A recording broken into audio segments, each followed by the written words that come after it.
70% of consumers say they prefer to buy from brands that reflect their values, inclusive marketing stops being a nice to have. It becomes a competitive advantage. Align your marketing dollars with that reality, and you're not just doing the right thing, you're unlocking a scalable growth opportunity. That's a quote from Dennis Say and a sneak peek at today's episode. Welcome to Revenue Boost, a marketing podcast. I'm your host, Kerry Curran, revenue growth expert, industry analyst, and relentless advocate for turning marketing into a revenue engine. Each episode, we bring you the strategies, insights, and conversations that helps your business revenue growth. Search for Revenue Boost in your favorite podcast directory and hit subscribe to stay ahead of the game. Today, we're tackling a powerful growth opportunity hiding in plain sight: inclusive marketing. In the Future Is Multicultural, How Inclusive Marketing Fuels Revenue Growth, I'm joined by Dennis Say, data-driven marketer and co-founder of Sertify. We break down how smart brands are scaling inclusive strategies, validating diverse-owned partners, and turning commitment into measurable growth. In 2023, the U.S. population under the age of 35 became a multicultural majority, and by 2042, that will be true for the entire country. So if your brand isn't thinking about how to reach, represent, and resonate with diverse audiences, you're already behind. Stay tuned to the end where Dennis shares the best ways to get started with expanding your marketing reach. If you're ready to align your values with revenue and grow your brand by connecting more authentically, this episode is for you. Let's go.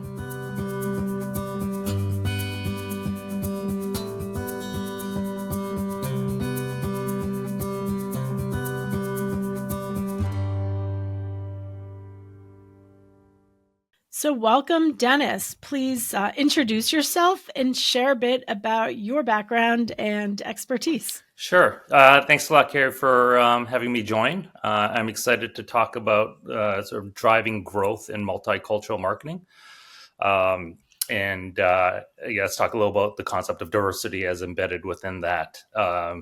Obviously, it's sort of a somewhat of a newly taboo word, and I'd love to sort of dispel some of those myths and provide sort of fact, because that's a lot my background is sort of data-based marketing. But since this concept of diversity is really about people, let me just give you a quick personal background and where I started and how I evolved this business. So I am identify as a first-generation Asian man. I was born in Boston, Beantown. I think you're close there somewhat. And I grew up in Canada. My dad literally came off the boat, a Chinese immigrant, and worked in a nickel mine and ultimately used that money to pay to become a pediatric endocrinologist. Wow. My mom is, as well as Chinese, first woman pediatric dentist from her college. So obviously with that kind of background, sort of this concept of diversity is sort of meaningful to me because I want to sort of model some of the things that they've done in their life.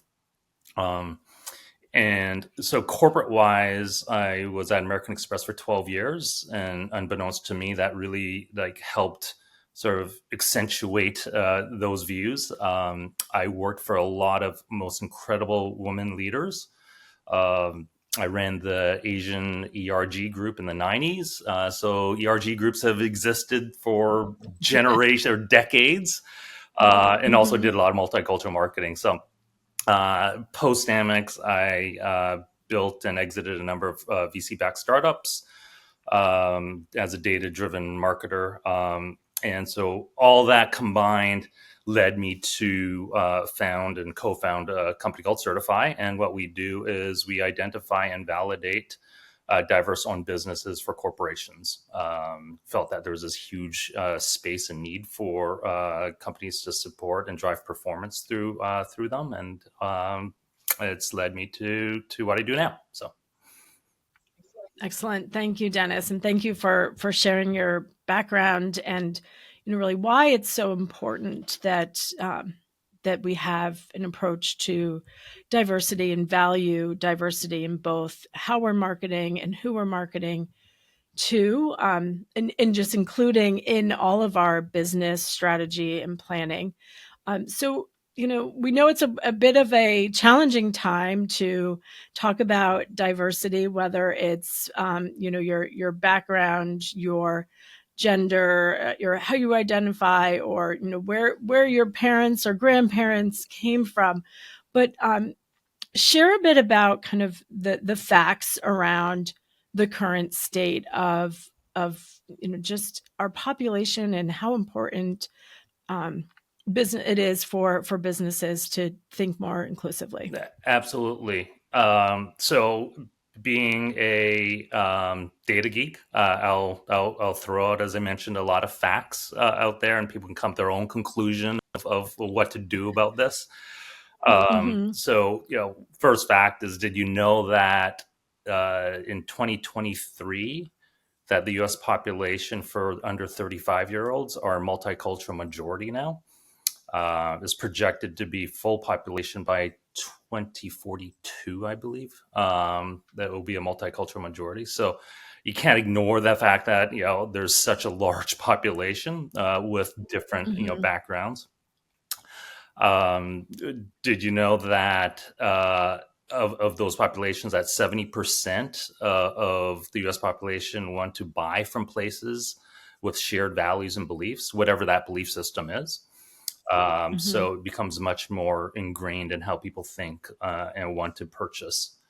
Um, and I think the last sort of did you know fact is that even running a bunch of small business units at American Express, I didn't realize that like 70% of small businesses are diverse owned. So gender Hmm. based or BIPOC or veteran and disability. And that of that small business population, 46% of the US GDP is driven by small business. So effectively, the country's driven, the engine behind it is driven by small Hmm. businesses and diverse owned ones. Yeah, and it's and we are a better place for it too. There's the diversity of just backgrounds, of Yeah. thought, of kind of passions, and all that goes into that. So it's super important for many many reasons. So I know in the last 5 years going back, a lot of corporations kind of leaned into diversity, some for in many different ways, but a big part of it was the kind of diversity commitments when it came to their media and advertising strategies. So talk a bit more about what that looked like. Yeah, I think exactly your point. I think they exist at some level. Companies were had different focus on supplier, makeup, Hmm. diverse owned suppliers, post BLM. A lot of agencies, advertisers made commitments to Hmm. spend 5% of their media spent to diverse owned. Um, and I think there's questions over the past number of months post election what the implications have been about some companies pulling back publicly. Um, and when you actually look at the facts, here's the facts that we've amassed so far. Um, Hmm. 97% of Fortune 500 companies still have diversity inclusive commitments on their websites. Um, when there's a couple of surveys, one where 86% of about 50 of those 500 Fortune 500 companies, chief diversity officers, said that their investment is going to be maintained or increased this year. And then there was Hmm. a larger study of about 1,000 companies with about the same results. About more than half of them are the budget's going to be the same, and about a quarter of them are going to increase. So I think, yeah, you have to sort of take a look at sort of the quantitative versus the qualitative noise Right. that's out Hmm. there. With that said, yes, are companies sort of trying to reposition and rename it into inclusive and things like that? Yes, absolutely. But I think people are starting to realize that, and see that the true market opportunity is you can't avoid it. It just makes pure business sense, Right. as opposed to, from a social impact perspective, in addition to what that could add to it. Right, right. And that I think that's part of the point, right? It's that it's not just brands aren't doing this only for the fact that's important culturally and socially, but from a capitalistic perspective, it's a smart business move, right? And so I think that's kind of what gets lost in the broader conversation, or I was going to say the noise from the media today. So objectively speaking, on all of the opinions and feelings out in the media buzz today, from a revenue growth, capitalistic perspective, it's smart for business. So let's dive into that a bit, of just talking about the buying power, in the buying power of the diverse audiences, but also the demand for diverse owned, partnerships. Right, absolutely. You know, if you look at every single, I could rattle off probably a dozen different stats, and anybody's interested in, feel Mhm. free to reach out to me. We've got like Yeah. pages of stats on different topics in this space, of the trillions of dollars of each of these markets, Yeah. went to spend. And if you just anecdotally, my son tells me, why aren't you just getting green Uber as opposed to the regular one? It costs either the same or, cents more. It's like, support the environment. And Right. daughter is like, hey, there's Amazon is like, you got the cardboards coming to the house, the carbon emissions, support the Hispanic woman owner on the corner, right, in New York. So, Right. Right. and Hmm. so I think the challenge is finding them, right? Right. Right. Because in sort of mid and long tail, especially sort of in display programmatic or, influencer Hmm. creator, you're talking about millions. And the question Yeah. becomes, how do you discover that at scale, in a non-manual way? Um, so I think some of the challenges of hitting some of those historical, diverse owned targets, as an example, the 5%, Hmm. is that there's only a handful that have been identified. So, one of the Right. facts Right. is like there's 200 in our estimate that have been certified by the various, certification agencies, um, Hmm. W Bank for Women and GLC and things like that. And then the rest, or a few thousand, have been self-identified. Problem is, like, well, if you're a Hmm. corporation, you want to dedicate dollars, you're talking about a handful, a few thousand, when there's sort of, tens of thousands and millions, depending what marketing ecosystem that you're talking about. So Right. our goal and mission is to really help validate and identify those, mid long tail, businesses, so that companies Hmm. can effectively, devote more, spend and investment towards them, because ultimately they perform as well, because they typically there's a high correlation of the audience, you know. And my Right. audience would be, likely a little more Asian than, and you might have a larger women audience. I think there's definitely a Hmm. correlation, depending on like minds. So there's a tremendous opportunity there for companies to take advantage of that, and capitalize on. That's what we do, and we help do that for the companies. Hmm. Excellent. So yeah. So talk about how are you helping, both setting up the brands, to kind of maximize that opportunity. Right. We've got a bunch of different examples. Typically, as marketers, we spend our money across multiple different ecosystems, whether it be affiliate Hmm. performance, whether it be display programmatic, creator influencer. And so, as I mentioned, the challenge is making sure that people are say who they are, and as well as being Hmm. able to find them. Hmm. Yeah. So we have literally a 5-minute process. So Carrie, as owner of Revenue Boost, please, because XYZ company wants to support women-owned businesses during this beautiful Women's History Month, we'll certify you. So you come Hmm. to us. We ask for a couple of documents as a woman-owned business who owns Revenue Boost, and you typically would upload it to, say, a driver's license, which identifies you as a woman, and we'll send that back to our corporate partners for them to say, okay, great, I really, I care about, focusing on this. I'm going to support Carrie and what she does on a daily basis, right? So that's effectively the Mhm. process. So our partners typically are, anybody within these marketing ecosystems who want to identify Mhm. their base of sellers effectively, so advertisers can support them. Hey everyone, it's me, Kerry Curran. If you're a B2B company that sells to marketers, whether you're an agency, MarTech, or AdTech, and your revenue is either flattening, declining, or just not growing fast enough, I can help. I've spent my entire career selling, marketing, and servicing marketers, so I know firsthand the challenges they face, the buying decisions they make, and what actually moves the needle. The truth is, most marketing strategies aren't built for revenue growth, but mine are. As your fractional chief growth officer, I'll bring revenue focused marketing strategies designed specifically for selling to marketers, deep expertise in agency, MarTech, and AdTech buying behaviors, modern go to market strategies that include everything from brand awareness to driving loyalty and retention, and a track record of doubling and even tripling revenue for B2B companies just like yours. So if you're tired of your stagnant results and you're ready to build a marketing engine that actually drives revenue, let's talk.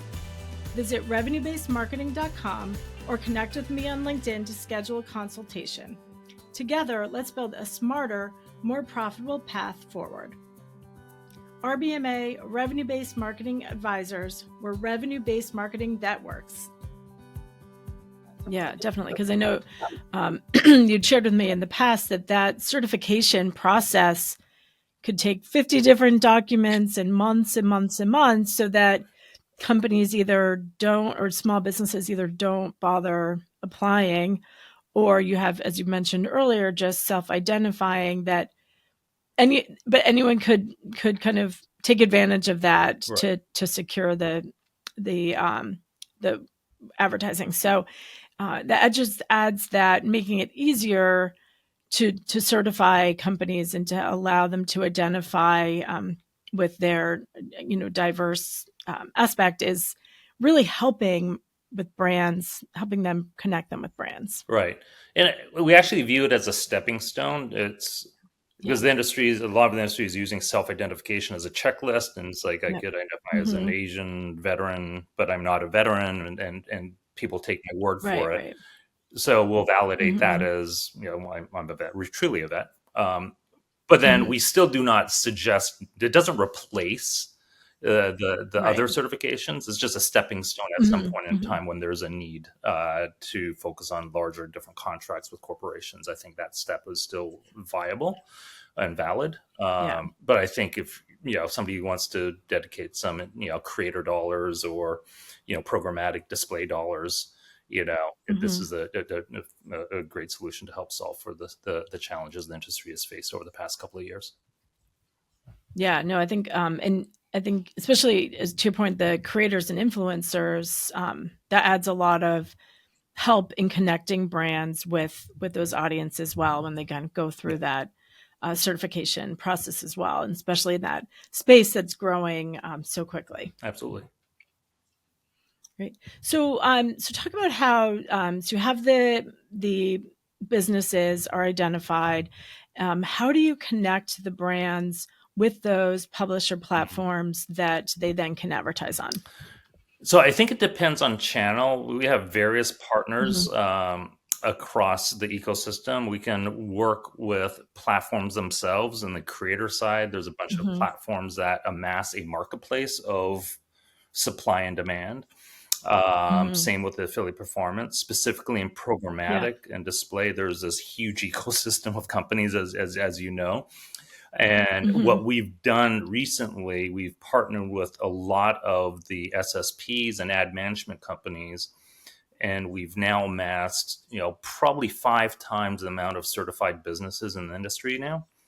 So we're really happy to have a large base of supply now that you can now say is validated, and we'll work Mm-hmm. with our partners, whether they're SSPs and DSPs, to provide that inventory up to our advertisers and agencies, whether they want to work directly with SSPs or they want to work through us through a curated marketplace. So effectively, the way we think about it is we're facilitating an authentication layer in any type of marketplace that might exist in Mhm. the marketing ecosystem.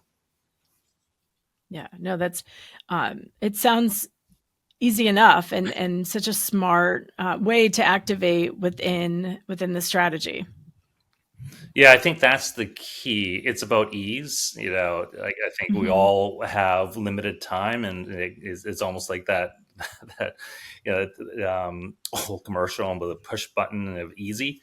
And it's Yeah. just how do you actually just get to a point Hmm. where it is Yeah. easy to identify, as opposed to like a lot of companies we work with and talk to. It's like, oh, we manually do that today. Oh, we go and check websites. Oh, we hire an intern. It's like laborious and non-scalable. So, Hmm. Hmm. it's providing ease. Just, give us your DSP seed ID and we'll set up deals for you. End of story. Like, or, it takes 5 minutes for a Yeah. publisher to get certified. So again, it's sort of, how do you think about the process and optimizing it and streamlining it? Hmm. Right. And I think too, from a broader digital strategy, that being able to connect more specifically and intentionally with certain audiences, you can then align your creative and your messaging to those audiences to help improve or strengthen how you're resonating and building that relationship with them, to ultimately, bring them into your ecosystem as a customer and build loyalty over time. So I think it's such a smart aspect of any strategy. And then to your point, it goes back to the companies that did kind of set those diversity commitments years ago. It helps them get closer, and make it easier. And again, and broaden who and how they're connecting with them. Absolutely. I just, I'll go back to sort of harken back to sort of this concept of database marketing. Yeah. Companies have been doing firmographic or demographic segmentation for gazillion of years, whatever, Hmm. language of the day you want to call it, Yeah. personalization, AI, you name it. Yeah. And this, all it is just another layer. I'm doing, instead of age, I'm not, instead of geo, Right. Right. people have done gender, but this is another layer of Hmm. segmentation modeling that you could leverage, Hmm. to really drive performance. So. Yeah. No, and it's, yeah, again, it's so smart, and it's great that you've really built this out for brands, and for the business owners.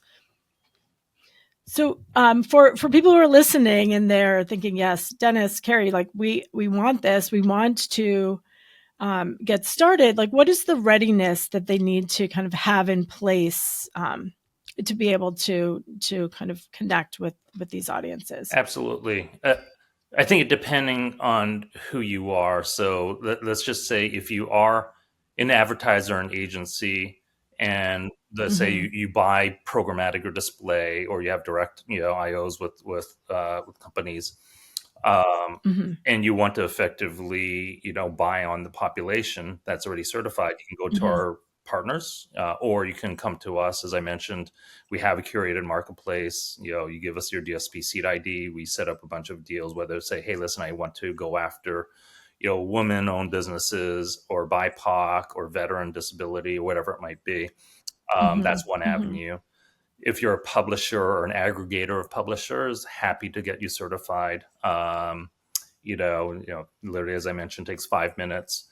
If you're a platform, whether you're a marketplace platform on either side, happy to work with those companies to as well certify their businesses or create a data layer, into their ecosystem. So there's a bunch of different, ways. you know some Hmm. some people care about their vendor production populations. It's like, hey, listen, I want to, have a much more wide range of people that produce my content. So it Yeah. depends, but happy to partner with lots of different, because there's so many different use cases for what we do.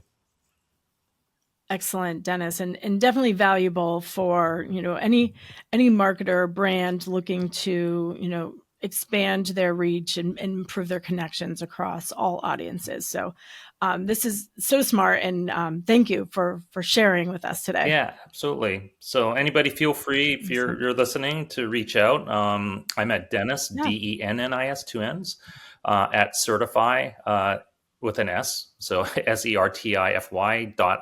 So Dennis at Certify.io. Happy to help address any questions, interested in stats, and happy to forward some on.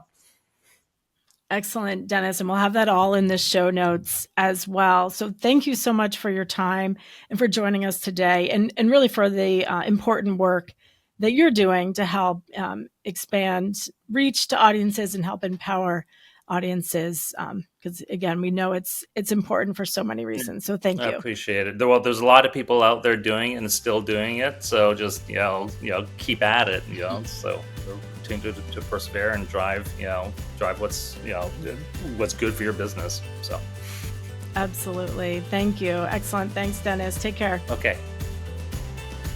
Thanks for tuning in to Revenue Boost, a marketing podcast. I hope today's conversation sparked some new ideas and challenged the way you think about multicultural marketing and increasing diversity across your publisher base.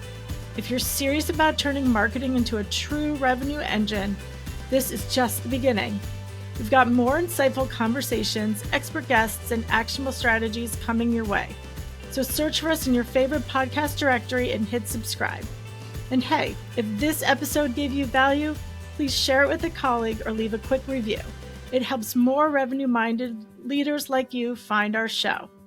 Until next time, I'm Kerry Curran, helping you connect marketing to growth, one episode at a time. See you soon.